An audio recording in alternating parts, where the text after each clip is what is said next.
salam dengan lantang. Bisa? Bisa. Coba. Salam pemuda. Salam. Baik. Bismillahirrahmanirrahim. Saya awali dengan sebuah salam yang menyatukan kita dalam ikatan persaudaraan. Salam yang dianugerahkan Allah Subhanahu wa taala kepada kita. Salam yang biasa dilantunkan oleh para penghuni surga. Maka sungguh merugi orang yang tidak menjawabnya. Assalamualaikum warahmatullahi wabarakatuh. Waalaikumsalam warahmatullahi wabarakatuh. Alhamdulillah, alhamdulillah, alhamdulillah. Allahumma salli ala Sayyidina Muhammad wa ala ali Sayyidina Muhammad. Rasulullah pernah bersabda bahwa tiang suatu negara adalah pemuda-pemudinya. Hasan al-Banna, seorang tokoh pergerakan di Mesir, mengatakan bahwa setiap kebangkitan maka pemudalah pilarnya, dan setiap pemikiran maka pemudalah pengibar panji-panjinya. 1400 tahun yang lalu Ali bin Abi Thalib mengatakan bahwasanya syubbanul yaum rijalul ghad, pemuda hari ini adalah pemimpin masa depan.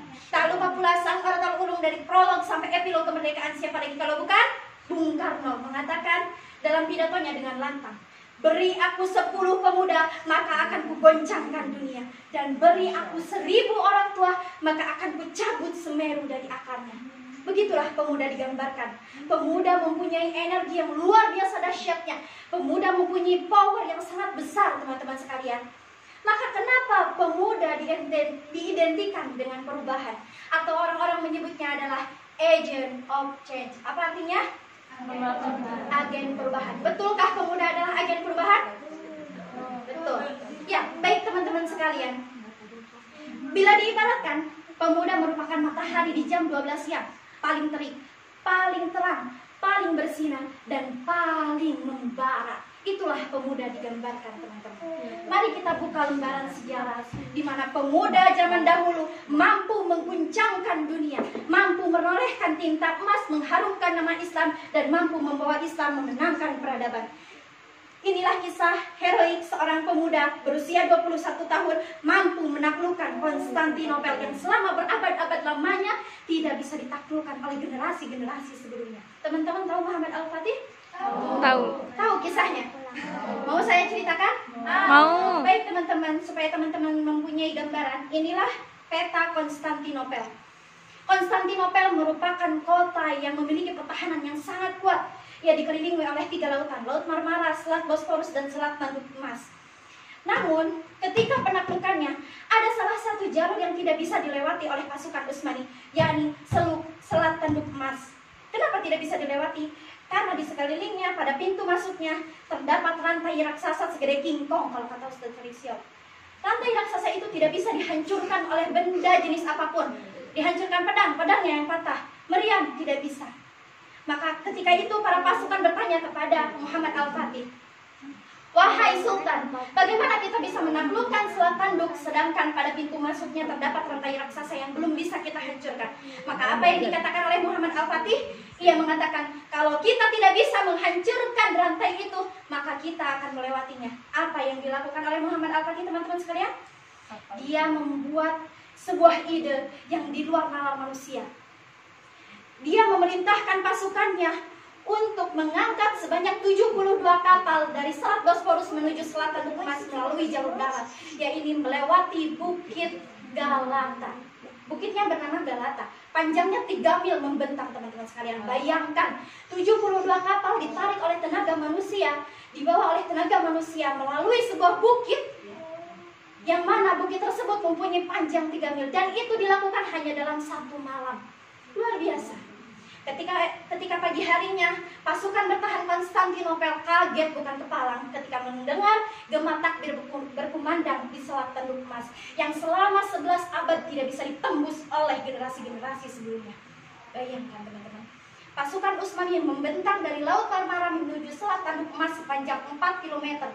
Dan ketika itu dilaksanakanlah sholat berjamaah yang merupakan sholat yang mempunyai saf terpanjang sepanjang sejarah dan diimami oleh seorang pemuda berusia 21 tahun yang bernama Muhammad Al-Fatih. Mari kita bandingkan dengan pemuda zaman sekarang. Mungkin kalau Muhammad Al-Fatih hidup kembali di zaman sekarang, ia akan geleng-geleng kepala melihat keadaan kondisi pemuda zaman sekarang. Di saat pemuda berusia 21 tahun angkat dagu betulkan kerah bangga karena bisa menaklukkan hati seorang wanita, Muhammad Al-Fatih 21 tahun mampu menaklukkan Konstantinopel yang selama berabad-abad lamanya tidak bisa Masya ditaklukkan. Allah. Konstantinopel itu mempunyai dilindungi oleh tembok-tembok nih, di sekelilingnya itu dilindungi oleh tembok-tembok yang tingginya sekitar 30 meter, lebarnya 9 meter, dan di depannya terdapat parit seluas selebar 7 meter. Bayangkan 30 meter kali 9 meter selama berabad-abad lamanya tidak bisa tertembus dan tidak bisa diluluh lantakkan oleh pasukan-pasukan sebelumnya, tapi bisa ditaklukkan oleh Muhammad Al-Fatih. Di saat kebanyakan pemuda berusia 8 tahun mulai menghafal lagu orang-orang dewasa, cinta, galau, dan lain sebagainya, Muhammad Al-Fatih berusia 8 tahun sudah mampu menghafalkan seluruh ayat Al-Quran di dalam kepala. Ia akan menjadi apa? Muhammad Al-Fatih sejak kecil ia berkata kepada ayahnya, "Ayah, aku akan menaklukkan Konstantinopel." Di saat para pemuda kehabisan ide dan cara berpikir untuk mewujudkan cita-citanya, Muhammad Al-Fatih tidak kehabisan ide ketika sulit untuk melewati selatan emas. Ia mampu menjadikan kelok-kelok bukit menjadi gelombang-gelombang lautan, teman-teman sekalian. Maka teman-teman, ibrah yang bisa kita ambil dari kisah Muhammad Al-Fatih, bukan seberapa besar kita mampu, bukan seberapa besar kita berikhtiar, tapi seberapa besar juga kedekatan kita dengan Allah. Muhammad Al-Fatih sejak akhir balik sampai ia meninggal, ia tidak pernah meninggalkan sholat tahajud, teman-teman sekalian. Maka ketika itu muncul pertanyaan dalam diri kita, apakah mungkin kita bisa seperti Muhammad Al-Fatih? Apakah mungkin Islam akan berada di genggaman kita? Maka pertanyaannya bukan mungkin atau tidak mungkin, bukan bisa atau tidak bisa, tapi mau atau tidak mau. Karena masa depan seorang pemuda, karena masa depan adalah milik mereka yang mau memperjuangkannya. Maka dari itu teman-teman, tugas kita sebagai pemuda bukan untuk bertahan hidup, tapi untuk memenangkan kehidupan. Jangan ingin jadi pemuda di bawah rata-rata ataupun rata-rata, tapi jadilah pemuda di atas rata-rata. Selamat meraih mimpi, selamat merajut mimpi, dan semangat untuk berjuang, karena perjuangan adalah pergerakan. Akhirul kata, teman-teman, mohon maaf.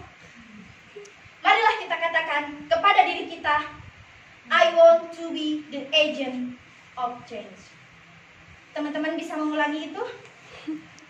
Mari kita katakan kepada diri kita, I want to be the agent of change. Kita ingin menjadi agen perubahan di masa mendatang. Kalau sekarang Konstantinopel sudah ditaklukkan, maka suatu saat nanti tidak ada yang tidak mungkin. Kota Roma yang sekarang masih berdiri kokoh bisa kita taklukkan. Dengan jalan apa? Berdakwah salah satunya. Maka itulah yang bisa saya sampaikan teman-teman sekalian. Mohon maaf apabila ada kesalahan. Waktunya sudah habis. Nanti insya Allah kalau teman-teman mau mendengarkan kisah Muhammad Al-Fatih secara terperinci, insya Allah akan saya sampaikan di kultum mendatang. Terima kasih atas perhatiannya. Thanks for your attention.